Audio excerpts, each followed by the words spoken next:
Assalamualaikum warahmatullahi wabarakatuh. Kembali lagi di media pembelajaran pendidikan agama Islam. Sebelum kita mulai, marilah kita berdoa terlebih dahulu agar apa yang kita pelajari hari ini membawa manfaat untuk kita semua, untuk dunia, agama, dan akhirat kita. Al-Fatihah. Nah, bisa kita lanjutkan untuk pembelajaran kali ini. Kita memasuki bab ke-9, yaitu hijrahnya Nabi Muhammad SAW ke Madinah. Jadi pembelajaran kali ini kita akan bahas kronologi hijrahnya Nabi Muhammad ke Madinah, dan kita bisa meneladani dari kejadian tersebut. Kita bisa menerapkan di kehidupan sehari-hari kita juga. Nah, pada kesempatan kali ini ada 6 materi yang akan kita pelajari. Yang pertama yaitu hijrahnya Nabi Muhammad SAW ke Madinah. Yang kedua, substansi dakwah. Yang ketiga, strategi dakwah. Yang keempat, beberapa perang yang terjadi. Yang kelima, perjanjian. Yang keenam adalah meneladani dakwah Rasulullah di Madinah. Materi yang pertama yaitu hijrah. Hijrah bisa diartikan sebagai berpindah tempat atau berpindahnya Nabi Muhammad dan para pengikutnya dari Mekah ke Madinah. Nah, hijrah di sini menjadi titik awal perjalanan Nabi Muhammad ke Madinah. Pada perjalanan ini, Nabi Muhammad berangkat bersama Abu Bakar setelah para pengikutnya yang lebih dulu pergi ke Madinah untuk menghindari ancaman dari kaum Quraisy. Pada tahun 620 Masehi, ada 13 orang penduduk Madinah yang menemui Rasulullah untuk minta dibai'ah di Bukit Aqabah. Lalu pada tahun berikutnya ada sekitar 73 orang Madinah yang ke Mekah untuk melakukan ibadah haji, dan mereka ingin Nabi Muhammad datang ke Madinah.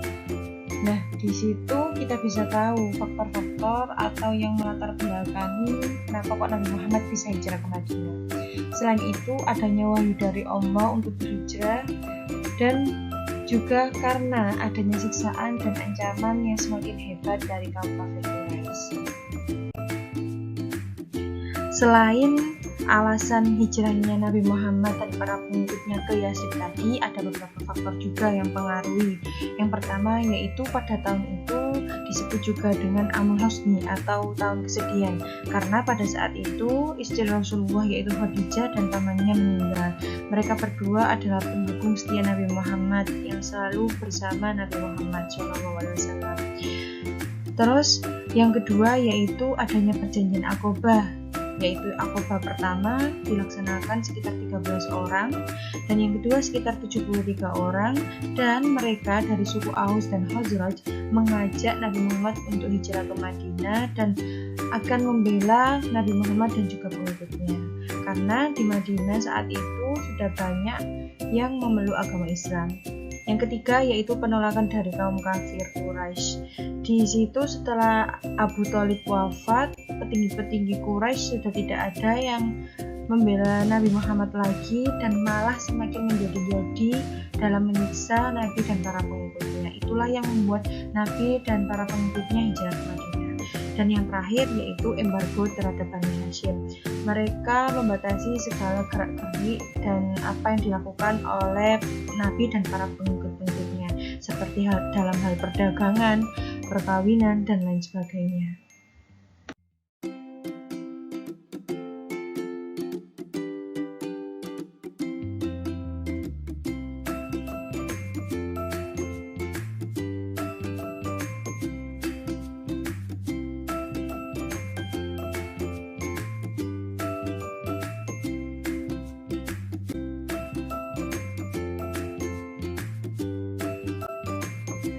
Dalam hal substansi dakwah Rasulullah di Madinah, yang pertama yang dilakukan oleh Rasulullah adalah membina persaudaraan antara kaum Ansor dan kaum Muhajirin. Di sini Nabi Muhammad membangun ukhuwah Islamiyah dengan mempersaudarakan dua kaum tersebut. beliau mempertemukan dan mengikat kaum Ansor dan Muhajirin dalam satu hubungan kekeluargaan dan kekerabatan. Yang kedua yaitu kebebasan beragama dan membentuk masyarakat Islam. Nabi Muhammad memberikan jaminan kebebasan beragama kepada kaum Yahudi maupun Nasrani yang meliputi kebebasan berpendapat, kebebasan beribadah, dan kebebasan mendakwahkan agamanya masing-masing. Dan juga Nabi Muhammad membentuk masyarakat yang berbasis Islam karena pada tahun itu sudah mulai diwajibkannya zakat dan juga puasa.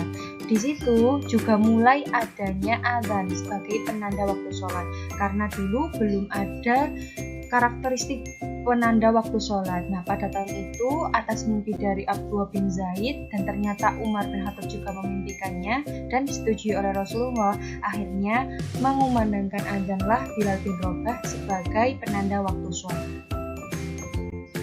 Yang ketiga yaitu penyampaian prinsip kemanusiaan pada saat Haji Wada. Haji Wada merupakan haji yang terakhir kali yang dilakukan oleh Nabi Muhammad.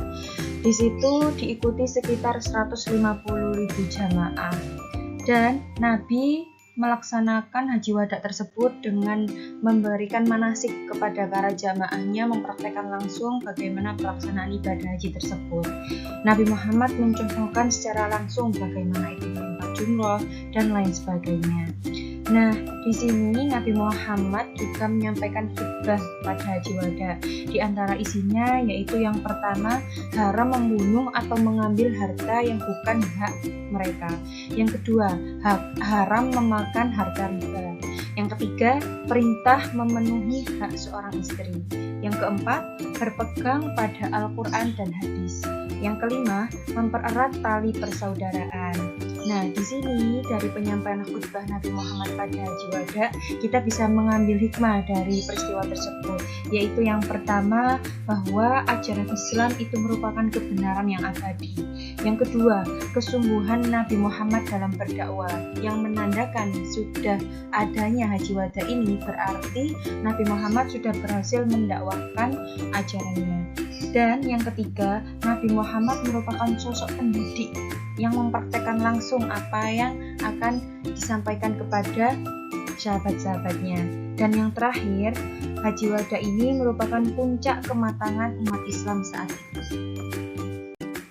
Yang keempat yaitu mengajarkan pendidikan politik, ekonomi, dan sosial. Di sini Nabi Muhammad saat hijrah dan menempati kota Madinah, beliau mengajarkan tentang ketiga hal tersebut, baik politik, ekonomi, maupun sosial.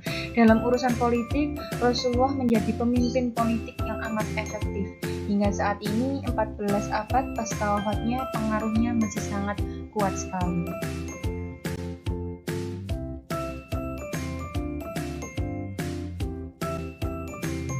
Piagam Madinah. Materi kali ini kita akan membahas tentang Piagam Madinah. Sesampainya Nabi Muhammad di Madinah, Nabi Muhammad membuat suatu konstitusi, yaitu perjanjian yang disebut dengan Piagam Madinah. Piagam Madinah merupakan kesepakatan dan solusi permasalahan yang dihadapi di Mekah dulu dan ingin dirubah Nabi Muhammad di Madinah ini. Nah, pada saat itu tanggal 12 Ramadan disepakatilah Piagam Madinah ini pada 622 Masehi. Pada saat itu suku Aus dan Khazraj diganti dengan Ansor dan suku Quraisy yang ikut hijrah diganti dengan Muhajirin. Dan saat itu juga Yasrib diganti dengan Madinah. Nabi Muhammad membuat perjanjian dengan berbagai kalangan yang disebut juga dengan Konstitusi Madinah ini. Pokok Piagam Madinah. Apa saja inti dari Piagam Madinah tersebut? Yang pertama yaitu mempersatukan umat Islam. Nabi Muhammad ingin mempersatukan umat Islam dari berbagai penjuru negara. Yang kedua, menghidupkan semangat kerjasama. Yang ketiga, mewajibkan penduduk Madinah melindungi Madinah dari serangan luar. Jadi, penduduk Madinah bergotong royong dan bekerjasama dengan semangat untuk melindungi Madinah dari serangan luar. Yang terakhir yaitu menjamin kebebasan kaum Yahudi dan pemeluk agama lain seperti Nasrani untuk mengurusi kepentingan mereka sendiri. Jadi Nabi Muhammad memberikan kebebasan umat beragama.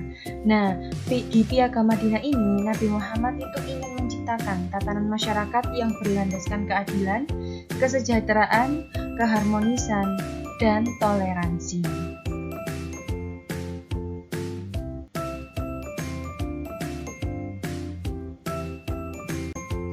Selanjutnya kita akan membahas tentang strategi dakwah Rasulullah di Madinah. Apa sih usaha yang dilakukan oleh Rasulullah dalam mewujudkan masyarakat Islam saat itu di Madinah? Yang pertama yaitu membangun masjid. Masjid itu bukan hanya sekedar bangunan biasa, tapi sebagai puncak kebangkitan peradaban Islam. Di situ tidak hanya untuk sholat, tapi mulai mengajarkan ajaran Islam, hikmah, proses belajar mengajar baca tulis, hingga menyusun strategi politik. Di situ semua diadakan di masjid tersebut. Rasulullah menggunakan masjid juga sebagai tempat pertemuan dan pembinaan umat Islam. Yang kedua yaitu mempersaudarakan kaum muhajirin dan ansor.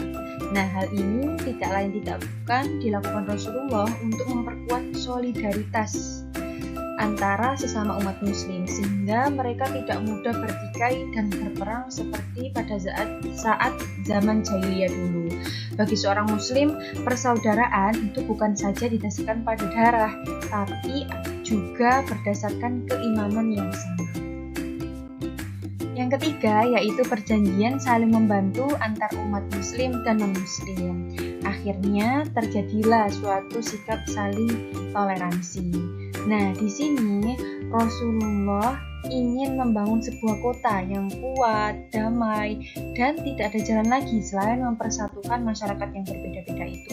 Akhirnya, seperti yang saya jelaskan tadi, dibuatlah konstitusi, yaitu disebut juga dengan Piagam Madinah.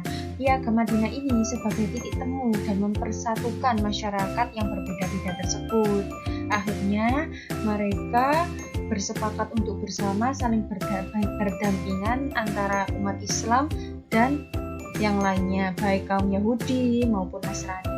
Dan Piagam Madinah tersebut menjadi konstitusi pertama dalam membangun masyarakat yang bineka berdasarkan nilai-nilai kesetaraan dan keadilan bersama. Materi selanjutnya yaitu tentang perang. Setelah terbentuknya negara Madinah, membuat Islam kan semakin kuat, tapi pada sisi lain muncullah kecemasan karena dari kalangan Quraisy dan musuh-musuh lain ingin mengancam penduduk Madinah. Akhirnya penduduk Madinah ingin membentengi dan melindungi negaranya. Akhirnya terjadilah beberapa peperangan berikut. Perang yang pertama yaitu Perang Badar. Perang Badar merupakan peperangan yang pertama kali terjadi dalam sejarah Islam.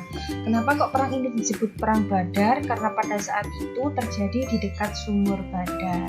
Nah, pada perang ini kaum muslimin sekitar 313 dan kaum Quraisy sekitar 1000 orang. Tapi pada akhirnya atas bantuan Allah dan tentara malaikat, akhirnya peperangan ini dimenangkan oleh pihak kaum muslimin.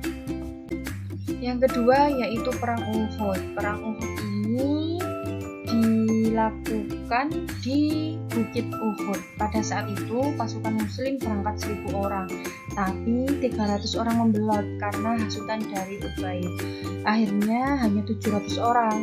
Tapi Nabi Muhammad mempunyai trik yang jitu, yaitu kaum muslimin beberapa orang ditaruh di Bukit Uhud.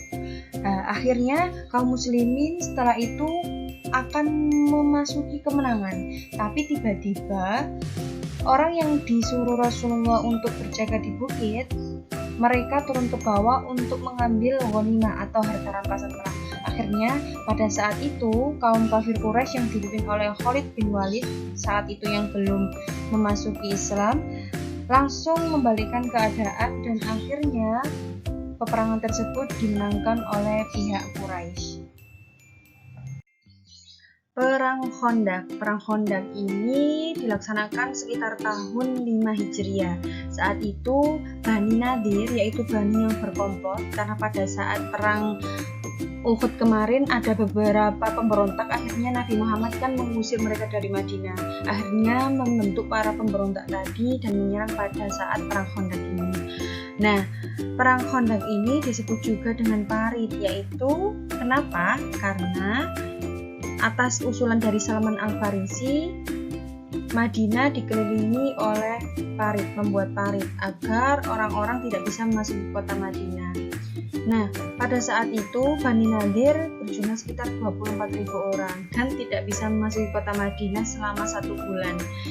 Selama 1 bulan tersebut, Bani Nadir membuat tenda di sekitar Madinah dan di situ terjadi badai, hujan dan lain sebagainya. Akhirnya sebelum melaksanakan perang, mereka sudah mundur terlebih dahulu. Akhirnya perang dimenangkan oleh kaum muslim.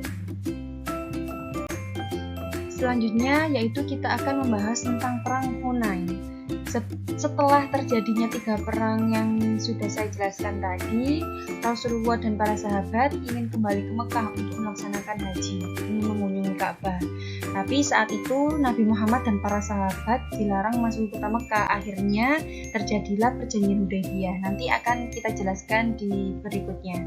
Nah, pada saat itu Nabi Muhammad bisa membuka kota Mekah dan menghancurkan para berhala-berhala yang ada di sekitar Ka'bah. Nah, hal itu memicu geramnya Bani Saqif dan Bani Hawazin. Akhirnya mereka ingin menuntut balas atas berhala yang mereka inginkan, yang mereka punya, karena dihancurkan oleh Nabi dan para sahabat. Akhirnya terjadilah perang Hunain ini. Perang Hunain ini terjadi di Puncak Hunain. Puncak Hunain ini ada di antara Mekah dan Saqif. Masyarakat muslim sekitar 12.000 orang. Akhirnya dimenangkan oleh kaum muslimin. Selanjutnya yaitu perang Tabuk. Perang ini terjadi pada bulan Rajab tahun 9 Hijriah. Perang ini terjadi karena kecemburuan dan kekhawatiran Heraklius, Kaisar Romawi, atas keberhasilan Nabi Muhammad SAW. Setelah mendengar bahwa Heraklius akan menyerang, Nabi Muhammad dan para pengikutnya menghimpun ribuan pasukan. Nah, setelah itu mereka pergi ke Tabuk untuk melaksanakan perang, tapi tidak sempat melakukan kontak fisik terhadap pasukan Heraklius karena pasukan musuh menyerah sebelum bertempur.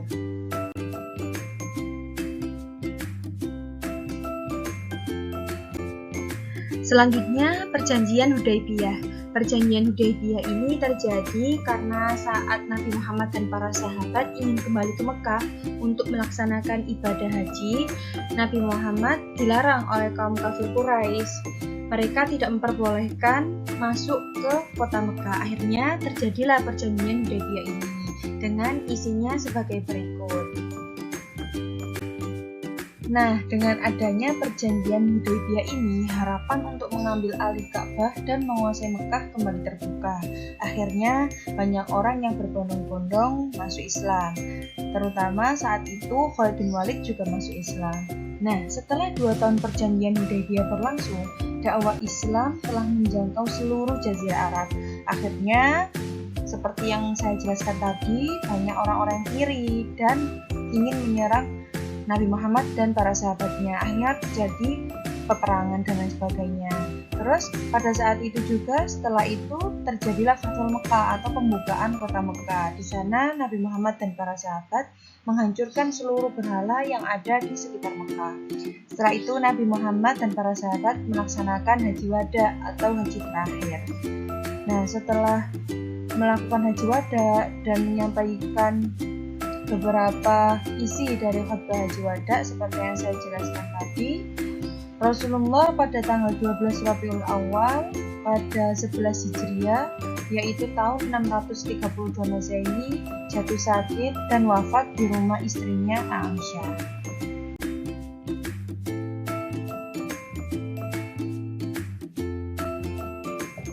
Perubahan yang dilakukan Nabi banyak sekali, jasanya yang begitu besar dan bagaimana sikap beliau mengatasi berbagai masalah itu sangat bagus. Jadi di sini kita bisa belajar dan mengambil hikmah dari dakwah Rasulullah di Mekah. Yang pertama, terjadinya persaudaraan kaum muslimin, yaitu kaum muhajirin dan ansor. Dengan begitu kita bisa mengambil pelajaran, yaitu sama muslim kita harus saling tolong menolong, saling toleransi, rukun, dan tidak terpecah belah. Yang kedua, memahami bahwa umat Islam harus dipegang menurut aturan Allah. Dari situ kita bisa mengambil pelajaran bahwa apa-apa yang kita lakukan, ilmu yang kita dapatkan, apapun yang akan kita lakukan, semuanya harus menurut syariat yang diberikan Allah kepada kita. Kita harus selalu berpegang teguh pada Al-Quran dan hadis yang telah diturunkan untuk umat Islam. Yang ketiga yaitu menumbuhkan tolong-menolong antara yang kuat dan yang lemah, yang kaya dan yang miskin. Di sini kita bisa mengambil kesimpulan atau bisa meniru hal tersebut, yaitu dengan cara kita tidak membeda-bedakan teman, baik teman itu kaya maupun miskin, maupun teman itu kuat, pandai, atau lemah, dan lain sebagainya. Kita berteman dengan teman yang sama, tidak boleh membeda-bedakan, karena kalau adanya keragaman tadi malah membuat kita itu istimewa, malah keragaman tadi membuat kita lebih baik.